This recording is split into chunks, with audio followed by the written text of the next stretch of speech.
Something I like. All right, we're on page 17, Shulchan Aruch. We started yesterday, Siman Kuf Nun Chet, chapter 158.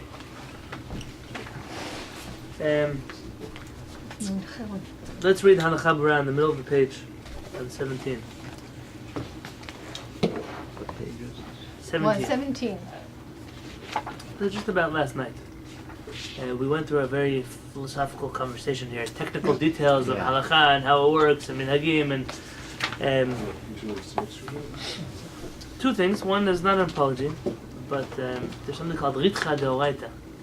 In the heat of Torah, the passion of Torah, sometimes you just throw things off. There's no intention ever to throw off any minhag or any posek or any. And out of the desire to reach a place of truth, you sometimes speak harshly. So if that ever happens, then I'm megaleh dati, I'm revealing my true desire is never to be sharp with anybody's minhagim or their or the poskim or any of the chachamei Israel. And also, the main purpose of last night was not to confuse anybody. But when I started studying halakha in day school, it was my most hated subject. Very simple reason. It was the most boring subject. Boring, one, because we study the same things every year. I mean, every year you study the laws of Chanukah. Every year you study the laws of Pesach. Every year you study... It's the same thing we did. Every year you study the laws of prayer. And you begin to think that the things that halakha talk about are not so relevant to anything that you care about in your life. And the second is that halakha is taught in a very juvenile fashion. Most of the people who teach halakha are not in love with halakha. And if you're not in love with the subject that you're teaching, you will never do a good job at teaching it. And there are topics that if somebody were to ask me to talk about, they're Jewish subjects that rabbis talk about. I can't give you a class on them because I'm not as passionate about that subject as I am about other ones, and it would be doing a disservice to give you an impassionate class on that topic. Halakha has been pushed off to the side of Jewish discourse in many communities. You read it from a book, you read it online on a website, you get a daily email, that's what halakha has been left to very short books. It's 5 minutes before Pesach, I need to know how to kasher my dishes. Where were you 30 days ago when you're supposed to start studying the halachot of Pesach? Shabbat, something comes up. I don't know, I have to look it up. You have a book, you can't study now the whole Gemara and the Rambam. You have a book, abridged laws of Shabbat. And that's where you get your information from. And what it does is, it makes halakha a very simple, do this, don't do that. Some rabbis say this, some rabbis say that. It sounds almost childish.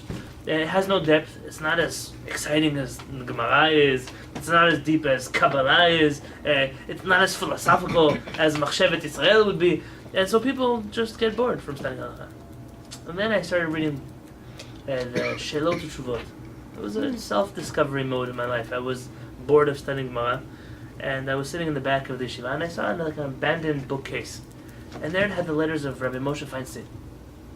And then later on the letters of Rabbi Bar Yosef. And then I even, for those years, one day B'nai Hashem will help me own a copy of them, the letters of Rabbi Herzog, the chief rabbi of Israel. And over time, I started reading the letters. And what the letters do, it's no longer a do this or don't do that. Rabbi Moshe Feinstein will say, Dear Rabbi so-and-so from Cincinnati, Ohio, you have a situation in your community where some people want to do this, the other ones want to do that. What does halakha say about the situation? You realize, one, halakha is relevant to people's lives, and two, it's a conversation that's still being had. Different poskim with different opinions, with depth, with philosophy goes into halakha. It's not divorced from halakha. Kabbalah is a part of halakha. It's not divorced from halakha. Sophistication is part of halakha. It's not just dry rules. They reapply themselves. They reinvent themselves. And I became consumed with a love for halakha. But I was in the wrong place to love halakha. I was in a place where nobody else loved halakha. And why do you have to study so much halakha? Don't you know that it's boring? Don't you know that it's not for smart people? Don't you know that? Okay.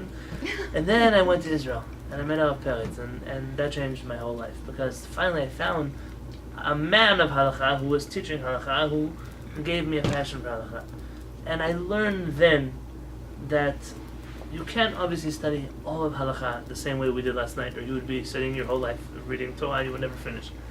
But on issues that are important or that you question, there's depth, there are sources, there are footnotes, there's the back of the book, there are other books.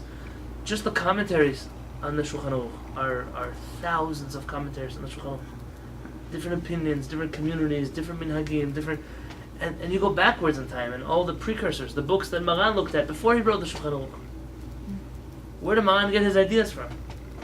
Who were those rabbis? Where did the Rambam get his idea from? Where did the Gemara? Where did the Mishnah? And you go back in time, and halakha is this huge tapestry. It's difficult sometimes, but it's beautiful once you put all the pieces together. It's no longer this rabbi says this and that rabbi says that, and my rabbi decided like one of them, which is more difficult, and makes my life miserable. That's not why, because there's a system here. There's a thought process that goes in. You know, when a rabbi in the laws of Shabbat decides not to follow the Rambam, because the Rambam says you can heat up liquids on Shabbat that have been cooked before, but most of us don't do that. You know, I wish I could heat up my soup on Shabbat afternoon. Why is the rabbi so tough on me? Because the rabbi is also taking into account that if we follow the Rambam and the laws of Shabbat, then no eruv in the world is kosher, because the Rambam demands a real wall from us for an eruv. So perhaps his calculation for his community was, we're not going to follow the Rambam in this area of Shabbat. Why? Because maybe people will get chicken soup, but then nobody will be able to come to synagogue. So I'd rather... but that's a philosophy that goes into that psak halakha. There's a thought process that goes into that halakha. It didn't just come from a book that says yes and no, or a daily email, or a kitzur Shulchan Aruch. And so that's a little bit of what I was trying to get at yesterday. Was look, even one miserable detail in the Shulchan Aruch, look what you could do with it. Look where it goes. And literally thousands of halachot come out of one little page. Yeah. All right, page 17.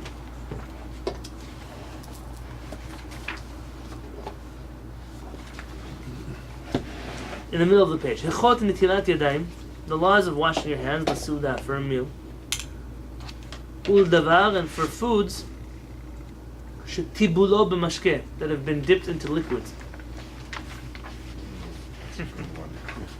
Are you reading like over here? In the middle of the page, the bold letters. Oh, this. Okay. It's like the radishes at the Seder that you wash with it, pain bracha. Correct.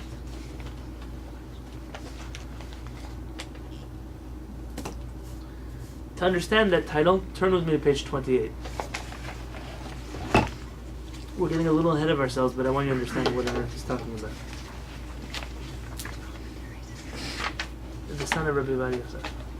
Oh, okay. On top of 28, Maran in Halakha Daled, the Shulchan Aruch says, Im ochel davar, if you eat food, shetibulo, which was dipped, bechad meshiv'a mashkin, which was dipped in one of 7 kinds of liquids. Shesimanam, and how do you remember those liquids? Yad, a hand, shachat, slaughtered, dam, blood. Ooh.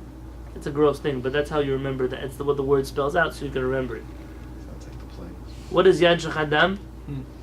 Rama says Dahainu in the Rashi script, that means yain, wine, dvash, what is dvash?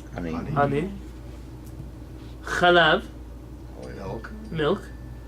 Sorry, I skipped. Shemen, Yeah. oil. Yeah. Chalav, Milk. tal, dew, dam, Blood.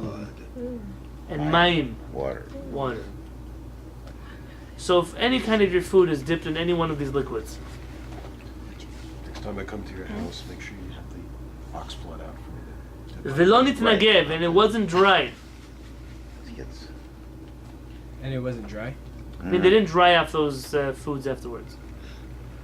Va'afilu ein yado nogea b'makom hamashkeh, and even though his hand is not touching the place where there's liquid. So now you're eating this food with your fingers. You have a fork and a knife. Tzarich netila belo bracha. You must wash your hands without a blessing, like we do on the night of Pesach. And that's just one per hand, all customs. Yeah, let's say 1 per hand.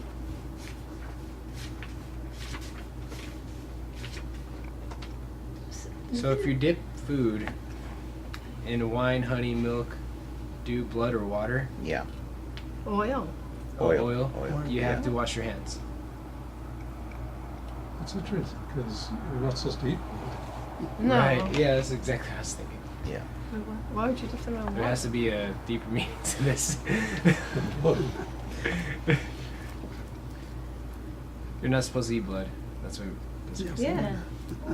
Yeah. I I mean, why would one dip into blood unless it's gravy? And, you know, I remember gravy at some point in my life, but it's a long time ago. That was a grave mistake. Yes, gravy, that's it. He's Let's learning. read the Ramah.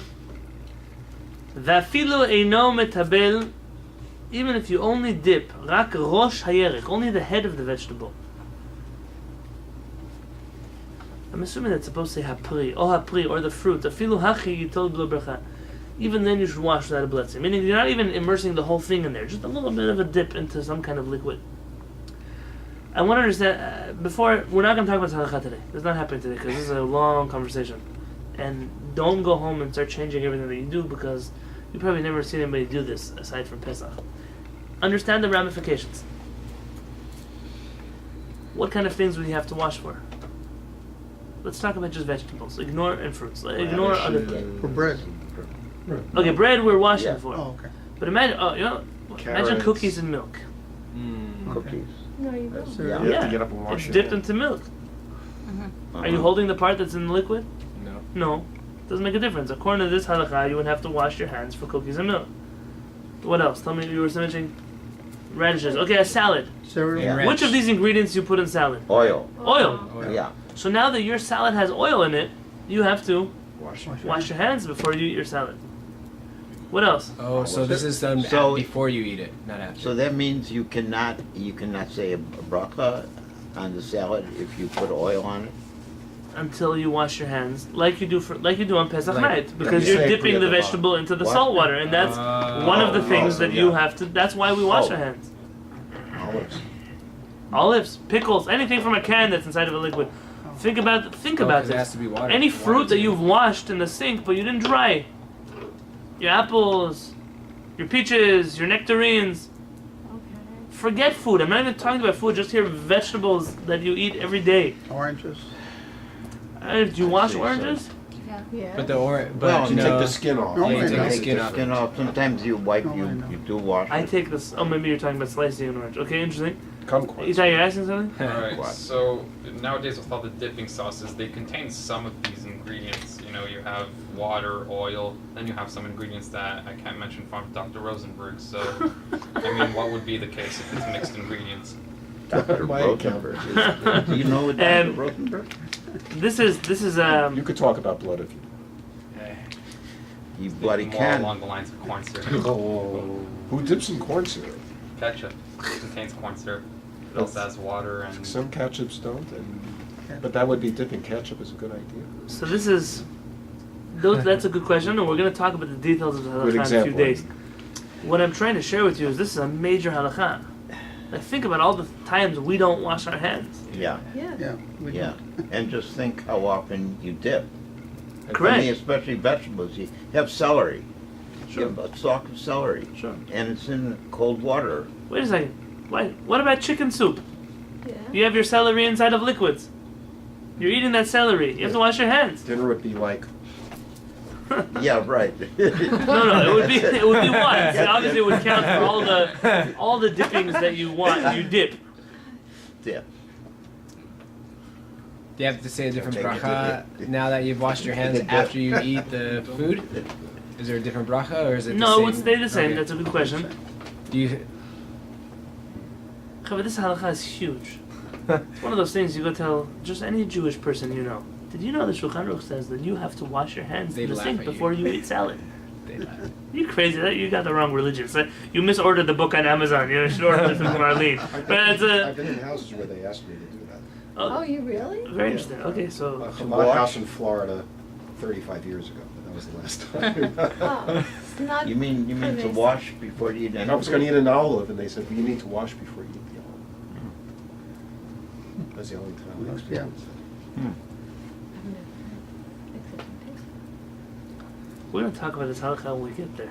But that's what he's talking about when he says, he titles this chapter, The Laws of Washing Your Hands for Bread and for Things that have been dipped into liquids. This is where he's coming from, okay? Now we can go back to page 17.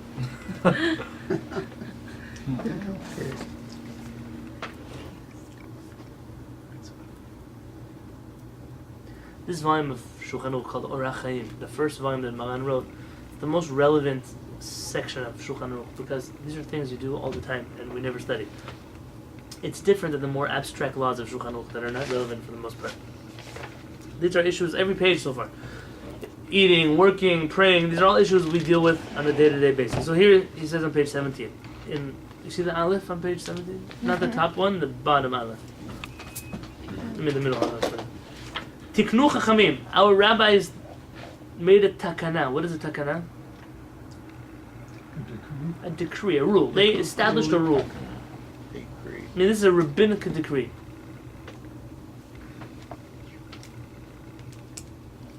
You want to know something fascinating about decrees?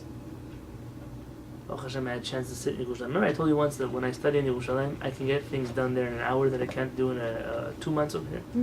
Oh, Hashem, I had some time to sit and study in the Bet Midrash over there in Yerushalayim. And it dawned on me the difference between, because now, Pesach, I think it's really almost getting ready for Pesach. Because the Jewish calendar works that way. The law of kitniot, the idea that some people don't eat kitniot, certain beans and rice and corn on Passover, while other Jews do. Namely, Sfaradim do, and Ashkenazim don't. There are dozens of Sephardic countries in which there is also a custom not to eat kitniot. Right. Dozens, not just one. Mamash, many of them. But somehow the Sephardic rabbis had no issue getting rid of this custom, while the Ashkenazi rabbis did have an issue getting rid of this custom. Really? Understand here the beauty of a takana. You find that in the Sephardic literature about kitniot, they refuse to use the word takana. They refuse to say the rabbis decreed that one cannot eat rice or cannot eat corn or cannot eat beans. Rather, they always use v'nahagu. The people have a custom not to eat rice or corn or beans. In Ashkenaz, that's not the same language that is used. Right. There's a takana, there's a decree. We don't eat rice, we don't eat corn, we don't eat beans.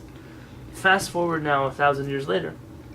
To get rid of a custom because circumstances have changed, right, so circumstances changed, doesn't apply. What do I mean? Imagine if in Sprouts we found out that all the apples in this branch of Sprouts, they were coated with flour. It's not true. So whoever's listening on the camera, it's not true. It's just I'm afraid someone's going to make a new apple. Yeah, right. Yeah. So I would come to my community and say, Cheva, you're not allowed to eat apples on Pesach this year. Because I have information that they're coated with flour. This year. This year. And then it happened next year, and the next year. Imagine if we move now to a different neighborhood, and the Sprouts there didn't coat their apples in flour. Would this custom still apply? No. No, nobody would think about not eating apples. The whole reason we didn't eat apples doesn't exist anymore, so now we can. But imagine if it would have become a matter of policy. Imagine if we would have said, there is a halakha now in our community. We don't eat apples. Doesn't make a difference where you buy them, doesn't difference where you import them. We've decreed this. That changes the severity of this. It's no longer a custom. When you make a takana, the ability to get rid of that takana is it becomes harder to get rid of takanot than it does customs. And it hit me for the first time that I've ever taught about kitniot or studied kitniot, that if you follow the literature, Chachmei Ashkenaz more often than not are using the word gzera, takana, decrees, edicts. And the Chachmei Sfarad are just calling this a custom. Or the word they use, chashash chametz. There's a suspicion that there might be chametz. A chashash, a suspicion, is not a decree. That's just, you err on the side of caution. You stay away from rice because maybe it was in a sack that had fine. But now that I know that's not an issue, it's not a problem. The word takana reminded me of this. And I had to share this with somebody here in San Diego. So, to pay attention to the words that we use and the words that are being used. This is not a custom of our rabbis. Our rabbis did not make a custom to wash hands. Rather, tiknu chachamim. They establish this into Jewish law. This is something that you can't come now and just revoke. It doesn't work that way. Chachamim established it as a law, meaning they intended this to last. But there are areas of Sephardic practice where the rabbis did decree. Of course. Yeah. Yeah, absolutely. I mean, the word is used. No, the word is used, but Yeah, I was talking specifically about kitniot. carefully. This one wasn't used that way. But you hear, I heard for years in communities I was in before that a custom is as binding or more binding than a halacha. And I remember I sent you from a great Jewish leader a statement in Hebrew that was made on that. If we only followed people's customs, You could take the Talmud off the shelf and the Rambam off the shelf, Shulchan Aruch off the shelf, throw them in the garbage, and write a book of customs. I mean, that's almost what the Jewish people have done today. There are books of customs. That's a disaster. I mean, we don't even care anymore what it says in the books of Jewish law. So for what purpose? They're there to decorate the shelf. I have respect for a custom, but there's only so far. Your custom is gonna, the law is gonna, Hashem is gonna tell you no, but your custom says yes, and so therefore you're gonna do what your custom said. And even to think about that is It's usually the other way around. It's like Hashem says yes and we say no. Like they say. okay, customs fine. is Yeah. Fine, no. okay. Yeah. And it doesn't sit well with anybody who's trying to be a servant of Hashem. And I think that's always going to be like that. There are those who are passionate about their customs, those who are passionate about serving Hashem. It doesn't mean that those who have customs are not passionate about serving Hashem. Most customs don't go against Hashem. There are things that we do. I have a custom to do this, you have a fine. But things that are the problematic customs that we mentioned, that we talk about, I just had a conversation with somebody. What is so special about Morocco that just because in Morocco they did something, you have to hold on to it like it was? What's so special about Poland that because it's Jews that, meaning at a certain point you have to say, yeah, enough.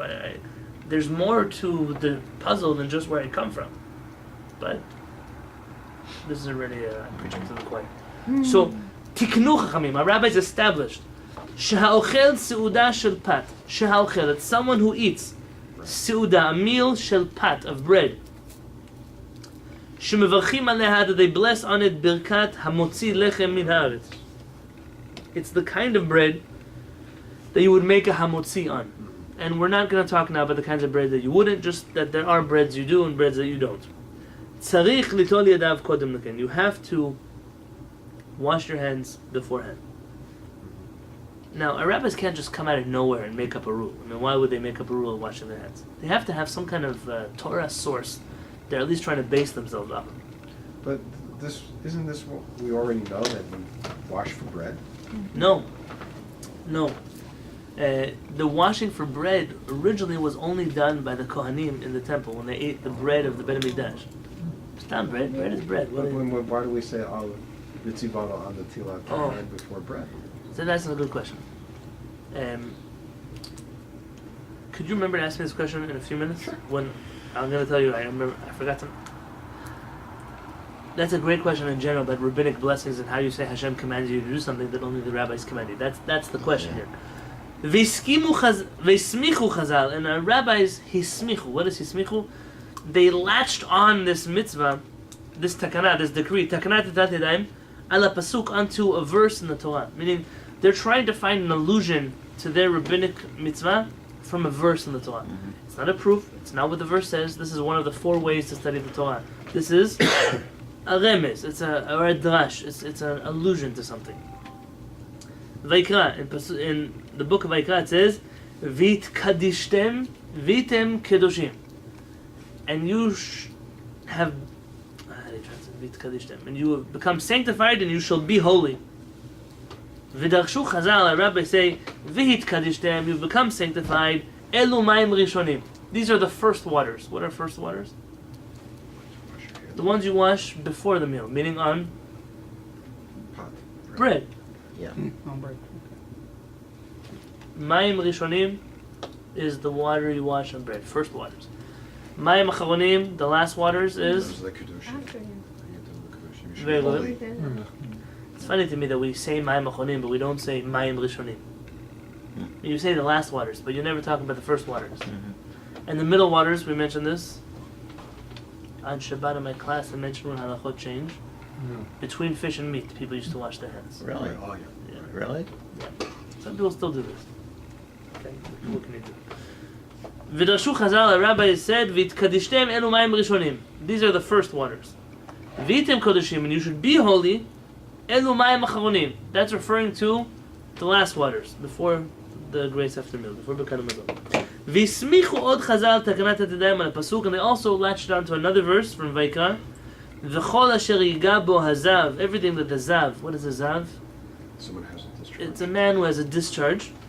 Kol asher yiga bo hazav v'yadav lo shataf b'mayim, and he did not wash his hands. Meaning, you see that impurity can be healed with washing hands, and they they then find the source for washing hands from the Zav. So how do they tie the verses to the actions? It seems to be. It's a drasha. It's not actually like a midrashic type of thing. correct. If you want to look in the writings of the Ramchal, the Moshe Chaim Lutzato, in some of the editions they have it in the back of maybe Derech Hashem or such. One of the editions in the back there's the ikarim, the principles or the fundamentals of the Ramchal. He writes on a variety of Jewish topics, beautiful things in there. One of them he writes about the oral law, and his approach to the oral law is that, and we're going to talk about this on a Sunday class, that Hashem literally gave two Torahs on Mount Sinai, a written Torah and an oral Torah. And the rabbis were charged with the task of finding allusions to the oral Torah in the written Torah. And when you find that rabbis do something funny like, don't read the word like this, read it like that. What do you mean? It doesn't say that. Why would I read it wrong and then learn a halakha from there? Very good. It doesn't say halachot, it says halichot. Why would I read it? Why would the rabbis tell me read something incorrectly and then learn something from that? You could do that with everything then. Don't say kosher, say not kosher. And then, and so our rabbis are, what the Ramchal understands is our rabbis are not learning out this concept from that pasuk. They already have this concept from Mount Sinai. They're just trying to find an allusion to this concept in the written Torah, to connect the two Torahs. And he talks about it in depth. What's the purpose of that? Why did Hashem not do that for us? Why did they have to do it for us? And that's something that Ramchal talks about at length. But it's a beautiful essay. But essentially, when I see things like this is what I think about. Chazal had a directive. Now they're just trying to show you that it's not completely out of touch with what's in the written Torah. It might change the way you look at rabbinic teachings in general. Sometimes you mock those things, like, oh, that's so strange. Like, come on, anybody. You almost feel like the teachings of Chazal say they sound silly. But then you learn the Ramchal, and just, they're not proving anything from this. This is simply a desire to make a connection between the written Torah and the oral Torah, which is something our rabbis have always strived for. But it's not always clear in what they say, like, do not read this, but read that.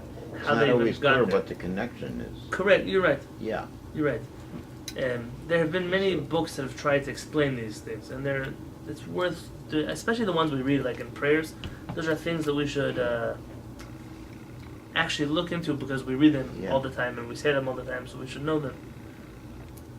Don't read your sons, right, the ones who build you. Yeah. What is that anyway? Don't read the way you walk, rather Jewish law. But these are, our rabbis didn't just grab this pasuk out of a hat and then change the letters in it. There's something here. And one day we'll have a class in the Siddur and Mishnayot and Ushnei Tamim. There are two reasons. Is everyone else here cold? Yeah. Yeah, can I turn off the air conditioner? Is that okay? Yeah. Yeah, can someone, Like the air do you mind outside. turning Comes it off? outside. It's nice outside. Yeah. Yeah. Beautiful. In the summer, You got one? in the summer you have to ask, because in the winter if someone puts on the air conditioning, you can throw them out the window. But in the summer, you have to make sure that. Okay, Ushnei Tamim. There are two reasons, Ne'emru, that were given, b'takanat nitilat yadayim l'suda, in this decree of washing your hands for a meal. And there are two different reasons our rabbis mentioned. Haichad, the first one. Mishum, Ashkenazim would read this word tzrach, Sfaradim would say serich. Mishum serich tumam, because of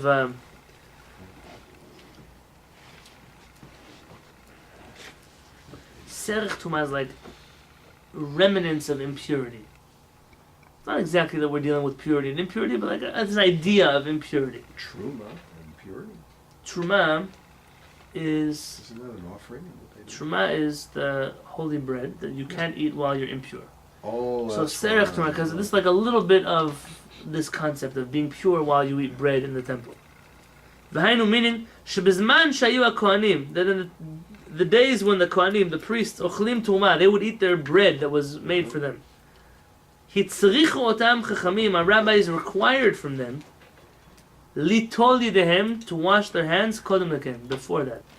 Those of you who studied Tractate Brachot, remember in the first page of Brachot, on the second side of the page, it talks about the time where the Kohanim come in to eat their Truma. So when they did that, they would wash their hands. Shelo yitmeu otam the shloit meuta, they should not defile the bread in terms of impurity, b'ngiatam, with touching it.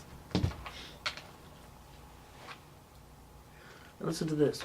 Uchdei sheyu kohanim, and in order so that the kohanim would regilim lasot ken, would become accustomed to washing their hands for their holy bread. Tiknu chachamim, our rabbis decreed, shekol adam, that any person, ha'ochel pat, who eats bread, yitol yadav kodem leken, must wash his hands before that. In order for the kohanim to get into the mode of washing their hands before they eat this truma bread, this holy bread, our rabbis said that any person, even if they're not a kohen, with any bread, even if it's not holy bread, has to wash their hands before. So why is there a different rule in this case for the bread, whereas Kohanim have special? All kinds of other things they do that we didn't and we take don't on. do. That's a good question, because Yeah. the Kohanim were also nimtal. They're not so much among the people. I guess you could say they'd be reminded all the time that everywhere they went, people were washing hands or something. I don't know. Interesting. It's a fantastic question, but I don't have a fantastic answer for. So let me look into Well, that. any answer will do, whether it's fantastic or not. Final answer. Well, let's on that line though ask you a different question. What about now? There are no kohanim, so we're not trying to custom anybody to anything. So why are we still washing our hands on bread? It's not a minhag thing either. Right. Ve'af bizman hazeh. So even nowadays, she'en kohanim ochlim tuma. That even the kohanim don't eat tuma. Mipnei shekulanu, because we are all tme'e metim. We are all contaminated by dead bodies. What does that mean? The worst kind of tuma a person can have is to be in contact with a dead body. It Yeah. takes time to get purified, to go to the temple. It's also the most severe of all the kind of impurities. Certain kind of impurities, you have to come into direct contact with that thing which is impure. The impurity of a dead body, it spreads like any disease. A person who touches a dead body, then touches another person, they pass off this tumah. They touch another person, they pass off the tumah. There's nobody here who has never touched somebody, who's never touched somebody, who's never touched somebody who's touched a dead body. Be it a doctor, be it a soldier, be it a person who buries people, be it a rabbi who was at a funeral, be it wherever it was. So we're all tmei mitim. All of us are now in the status of we are impure in terms of because we've come in contact with the dead body, at least halachically. The only way to become purified from this is with a red heifer, the paraduma. We don't have a red Yeah. heifer. We don't. So there's no reason then for those Kohanim who wear these special plastic outfits and flying over No, graveyards. that's something else. Kohanim have a special set of restrictions on them. But the plastic suits over the graveyards doesn't help anyway. All helps is they might suffocate and die. But aside from that, there's nothing else that would help from that. Mikol makom, in any case, lo betelat takanat tatadaim, the decree of washing your hands for bread was never revoked. Kodem echad pad, before eating bread. Kedei, the reason is shekasher yibaneh bet mikdash, so when the temple would be rebuilt, b'mihra b'menu, should happen quickly. You kulam regilim nechol b'tawa. Everybody will already have been accustomed to eat bread in purity, and therefore there will never be this problem. So the reason we observe this halakha today, according to this opinion, is simply for when the Beit HaMikdash comes, we'll be ready for it.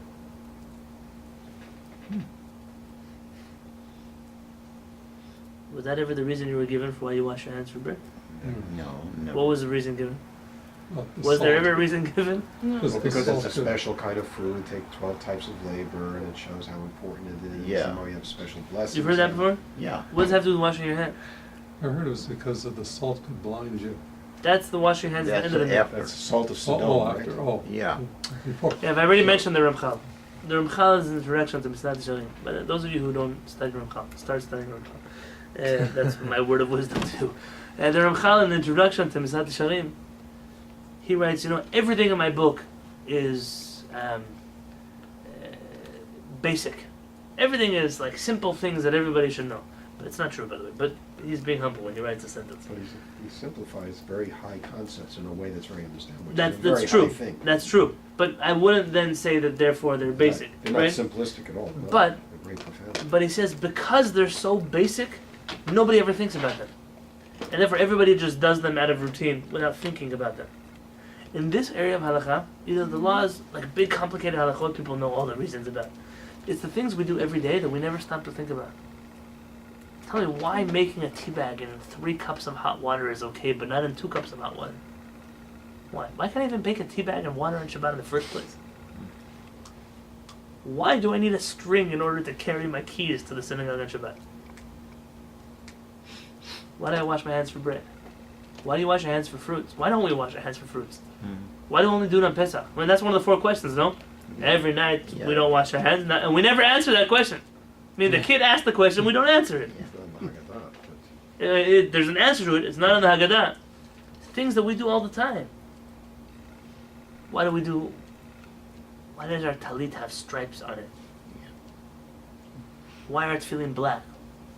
Why are they square? Why do you wrap it 7 times or 8 times? Why is the thing in the back an L or a square? Why?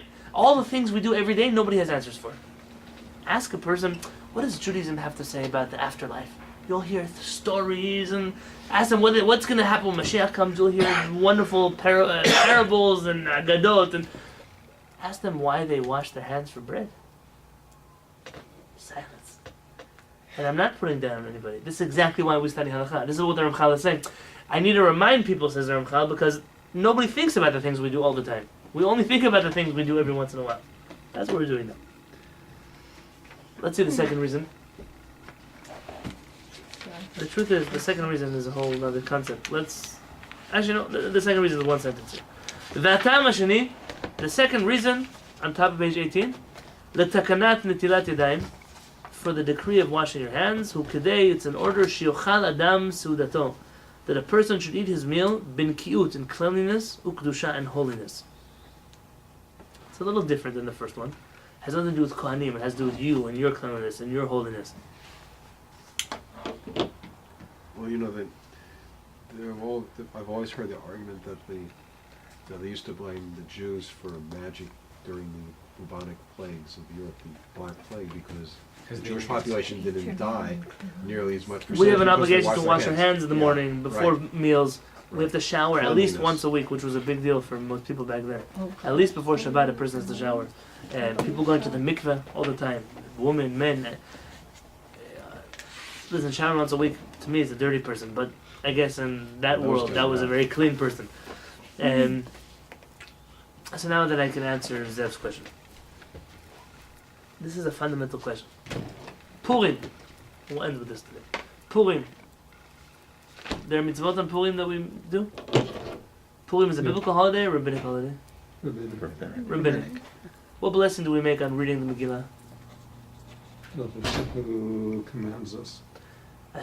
Bless Hashem who commanded us to read the Megillah that He didn't know about when He gave us the Torah. Not God forbid didn't know about, but it wasn't part of the Torah. It wasn't like you read the Chumash and say Hashem commanded me. Yeah. This is a later book.